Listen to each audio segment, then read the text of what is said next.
ആ പറയടാ, ഒരു 5 മിനിറ്റ്. ഓക്കെ.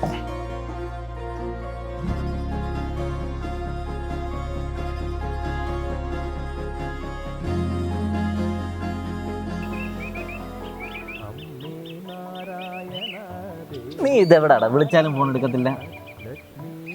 എന്തുവാടാ ഇന്നും ദാരിദ്ര്യം കഞ്ഞും തന്നെ? ഒന്ന് പോയടാ. അവിടെ നിനക്കൊരു കാര്യമുള്ളൂ. ഓരോ ദിവസം രാവിലെ എണീക്കുന്നത് തലേ ദിവസം അയച്ചിട്ടുള്ള ഏതെങ്കിലും ഒരു മെയിലിനെങ്കിലും നല്ലൊരു റിപ്ലൈ ഉണ്ടെന്ന് വിചാരിച്ചിട്ടാണ് ഉടനെ ഒരു റിജക്ഷൻ മെയിൽ. ഇവർക്കൊക്കെ പറ്റും. അതും 10 വർഷം എക്സ്പീരിയൻസ് വെച്ചിട്ടുണ്ട്. ഞാൻ എവിടെ നിന്ന് എടുത്തിട്ട് കൊണ്ടുവരുന്നത്? 10 വർഷം എക്സ്പീരിയൻസ് ഒക്കെ കൂടെ പഠിച്ചവന്മാർ എല്ലാവരും രക്ഷപ്പെട്ടു. അതൊക്കെ കാണുമ്പം ഈഗോ ഒന്നും അല്ലടാ. നമ്മൾ രക്ഷപ്പെടുമോ? എന്ന് രക്ഷപ്പെടും? ആരെങ്കിലും രക്ഷപ്പെടുത്താൻ നമ്മുടെ കൂടെ ഉണ്ടോ? ഒരിക്കലും ഒന്നും അറിയാതെ ഒരു 100,000 ചോദ്യങ്ങളാണ് മനസ്സിൽ കിടക്കുന്നത്. ഏറ്റവും വലിയ പ്രശ്നം എന്താണെന്ന് നിനക്കറിയോ? നമ്മൾ രക്ഷപ്പെട്ടിട്ട് വേണം നമ്മുടെ അപ്പനെ അമ്മയൊന്ന് സെറ്റിലാക്കണം, അവരൊന്ന് സമാധാനത്തിൽ എടുത്തുകൊണ്ടാണ് എൻ്റെ ഏറ്റവും വലിയ ആഗ്രഹം. അതുകൊണ്ടൊന്നുമില്ല. പക്ഷെ നിനക്കറിയോ, ഓരോ ദിവസം അവരുടെ മുഖത്തേക്ക് നോക്കുമ്പോൾ പ്രായം കൂടിക്കൂടിയാണ് വരുന്നത്. അതിനനുസരിച്ച് ഒടുക്കത്തെ ടെൻഷനാണ്.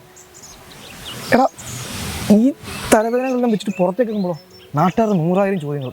പഠിച്ച് കഴിഞ്ഞില്ലേ? ജോലിയായില്ലേ? ജോലിക്ക് പോകണ്ടേ? ഇങ്ങനെ നിന്നാൽ മതിയോ എന്ന്.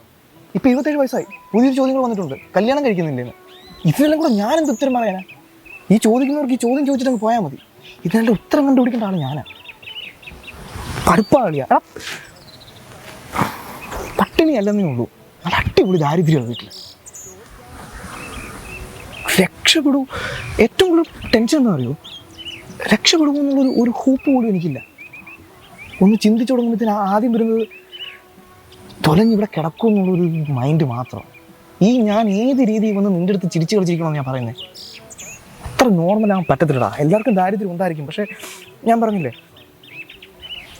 ഒരു ഡിഗ്രി ഒരു ബിടെക്കോ കഴിഞ്ഞ പയ്യന്മാരുടെ അവസ്ഥ ഈ നാട്ടുകാർക്ക് പറഞ്ഞാൽ മനസ്സിലാവില്ല. എന്നാൽ ഈ പറയുന്നമാരും ജോലി കൊണ്ടു തരുമോ? അതുമില്ല. നമ്മൾ കണ്ടുപിടിക്കണം. എല്ലാം കൂടെ ആയിട്ടുണ്ടല്ലോ, തലയ്ക്ക് പന്തം കത്തിച്ചിരിക്കുന്ന ഫീലാണ് എനിക്ക്. രക്ഷപ്പെടുമായിരിക്കും. ഈ കോൺഫിഡൻസ് കുത്തിക്കയറ്റി നിറച്ചിട്ട് രക്ഷപ്പെട്ടു പോകാൻ ഞാൻ മറ്റേ മാൻഡ്രിക്കൊന്നുമല്ല. എല്ലാം കൂടെ ആകുമ്പോഴത്തേനും പൊളിയാ. ഞാൻ അത്രയൊന്നും ഉദ്ദേശിച്ചല്ല പറഞ്ഞു. അല്ലളിയ, എനിക്ക് പറഞ്ഞാൽ മനസ്സിലാവുമെന്ന് അറിയില്ല. അത്രയ്ക്ക് നല്ല തുരിഞ്ഞ അവസ്ഥയാണ് ഞാൻ പൊക്കോണ്ടിരിക്കുന്നത്.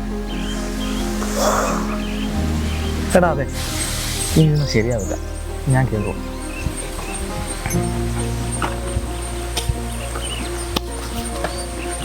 പോട്ടെ.